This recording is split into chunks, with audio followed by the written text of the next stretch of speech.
Hi everybody, today we're talking about morning routines and how to squeeze some productivity time into your schedule when you're crazy busy and there's just no time left in the morning.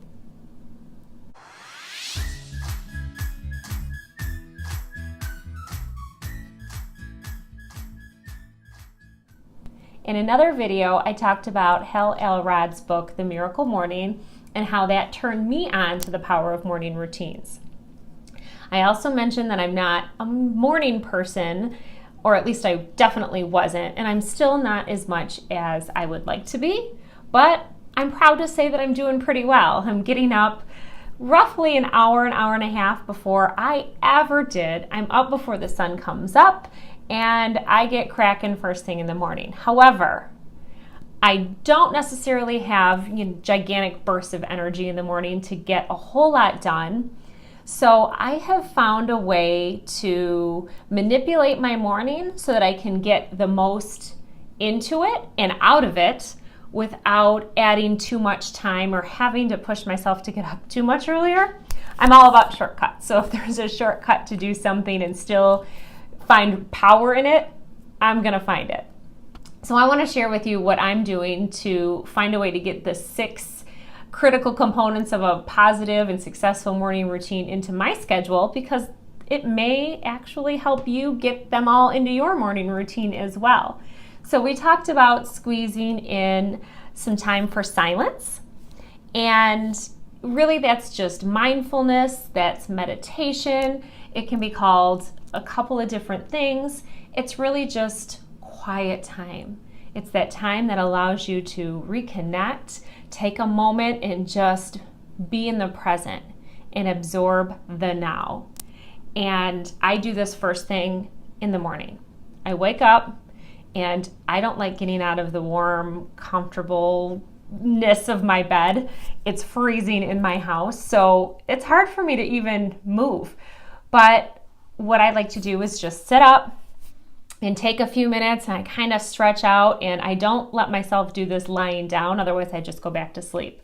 But I keep my eyes closed, and I just take usually about 2 minutes just to reconnect and breathe and feel the moment and kind of allow my body time to wake up. And this is maybe a time where I'll pray, or I'll just experience what's going on. And I know that might sound a little woo-woo, but it's really helpful and it's really powerful. So if you haven't done this, try it. I can't meditate for very long. I'm not good at it yet, but these 2 minutes really have helped me. And that's about my threshold right now. So I'm working on going a little longer, but that's the way I sneak that into my morning.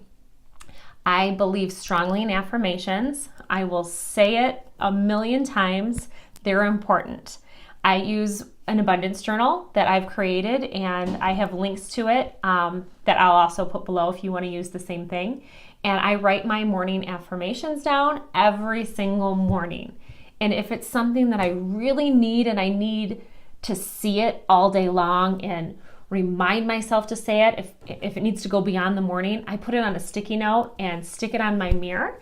And that allows me to look at it while I'm getting ready, doing my makeup and my hair.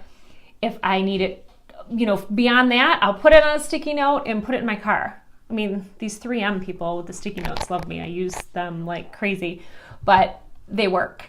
So I put my affirmations on sticky notes and stick them wherever I need to see them, but I always, always, always write them down every morning. Visualization, huge, very important. I do this in the shower.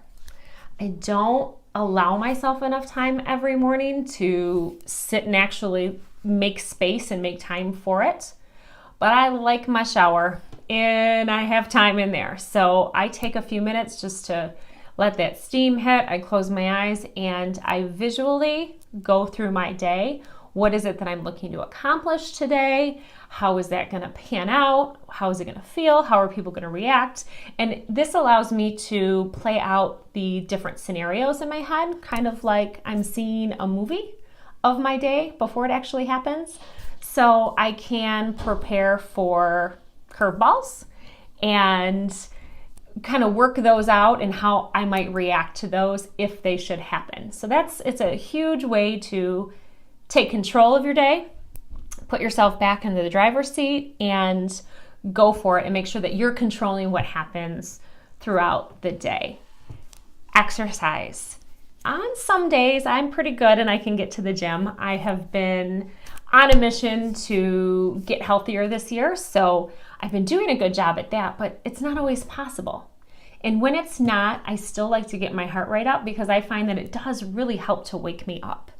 And so what I do is while my coffee is brewing in my Keurig, so if you have a Keurig, you know, it doesn't take long. I have like a minute there, maybe two. I just kind of will jog in place or do jumping jacks or whatever. And it's just really to get my heart rate up and get my blood pumping and flowing. And I found that it just helps to wake me up. It's only a couple minutes and I'm standing there waiting for coffee anyway. So why not, right? Reading is an important part of your morning. If you're not a reader, listening is almost as good as reading. So download the Audible app, download the podcast app, and listen to an audiobook or a podcast. The way that I do it is I do it on my commute. So if I'm leaving the house, that's what I listen to in the car rather than radio. If I'm not working out of the house, I put it on in the morning while I'm getting ready, doing my makeup, doing my hair. So it's a way for me to connect with the outside world, grow myself a little bit, and learn something new. And last but not least, journaling is so important. So this is the one thing that I make sure that I have time for every morning. I get out my abundance journal and I write down my affirmations. I write down what it is that I'm grateful for that day. And it could be the smallest little thing. It could be, I'm grateful for bulletproof coffee, which is my new favorite thing. It could be, I'm grateful for, colorful pens in which I'm using to write this down. It could be, I'm grateful for my family, my dog, my car, your next door neighbor, your jeans that make your butt look phenomenal. Anything. It just puts a positive spin on your day before it even begins. You are setting the tone for how the rest of the day is going to go simply by writing down a couple of things that you're grateful for that day in that moment. And it'll make you smile. It makes you appreciate what it is that you have. So you're not spending so much time and going through that day chasing the dreams and the I wants and I wish I coulds. You're loving and cherishing what is. And then the rest, you have to have faith and believe will come. So that is just a couple little tips. I hope they help.